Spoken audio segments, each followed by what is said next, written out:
માવઠાની આગાહીને લઈ રાજકોટના માર્કેટિંગ યાર્ડમાં વ્યવસ્થા કરવામાં આવી છે। પોતાની જણસ છાપરા નીચે ઉતારવા ખેડૂતોને સૂચના આપવામાં આવી। માલ ઉતારવા માટે ઓનલાઈન રજીસ્ટ્રેશન કરાવવું જરૂરી છે। વેપારીઓ જેટલો માલ ખરીદવા આવે તેટલો જ માલ ઉતારવા માટે કહેવામાં આવ્યું છે। તો માવઠાની આગાહી કરવામાં આવી છે। ભર ઉનાળે ત્યારે ખેડૂતોનો પાક જે માર્કેટ યાર્ડમાં હોય તે બગડી ન જાય, પલળી ન જાય તે માટે ખાસ એક સૂચના પણ આપવામાં આવી છે। જેટલી જરૂરિયાત હોય, વેપારીઓએ જેટલો પણ માલ ખરીદવા માટેનું કહ્યું હોય તેટલો જ માલ નીચે ઉતારવા કહેવામાં આવ્યું છે। આ સાથે જ જે છાપરા નીચે માલ ઉતારવાનો રહેશે તેના માટે રજીસ્ટ્રેશન કરાવવું પણ ફરજિયાત છે।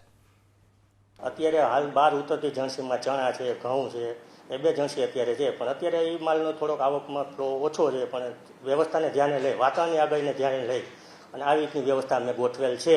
બીજું, સરકારશ્રી દ્વારા જિલ્લા રજિસ્ટ્રાર દ્વારા જે સૂચના આપેલ છે એ પ્રમાણે પણ અમે એનો અમલ કરેલ છે અને વ્યવસ્થા માટે અમે જાહેરાત કરેલ છે કે ભાઈ ખેડૂતનો માલ ન બગડવો જોઈએ, ખેડૂતોએ માલ ઢાંકીને લાવવો જોઈએ, સલામત રીતે ઉતારવાનો, સલામત રીતે રાખવાનો અને વેપારીને જે બહાર માલ પડેલ છે યાર્ડની અંદર જુદા જુદા ગ્રાઉન્ડમાં એને સલામતી ઢાંકી અથવા તો ગોડાઉનમાં ખસેડી લેવાની સૂચના આપવામાં આવેલ છે।